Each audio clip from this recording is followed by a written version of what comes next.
We get out there, we're walking out to the ice, with all of our gear, and I'm carrying the big box of gear, and I go right through the ice. My Canadian team ran out to the ice. They were like immediately there to help, diving on the ice, no hesitation. And that kind of teamwork and camaraderie has, stayed with us all the way through building the company. And that's, so just one of those moments you just never forget. It's the genuine, caring quality that Canadians have.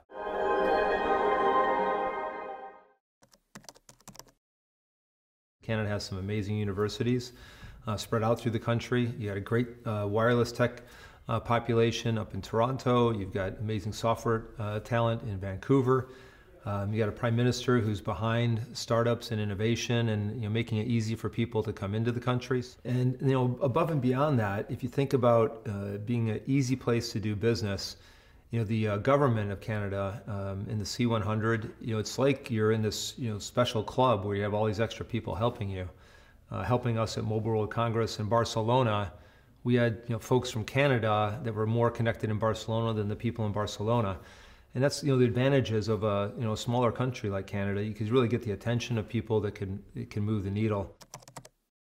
If you're going to start a company, you got to go after a global market. In the U.S., you can get by with just focusing on the U.S. market for the early days, but to start a company in Canada and just start with the Canadian market and not be thinking globally, you're really missing out. And if the idea is good enough to get backed by outside investors, you need the global market to be big enough to make it worth their while. So thinking bigger, businesses can be built anywhere. In our case, we couldn't get all the talent we needed, so we ended up having to get an office down here in Silicon Valley, and we have great talent in both places. So A, be willing to think big, go after a global market, and B, if you can't get all the talent you need in Alberta or Vancouver or Saskatchewan, wherever it is, be open to having a second location, because if you try to do it all with the team where you don't quite have everything you need, you're not going to get there fast enough, and another well-funded competitor is going to get there first.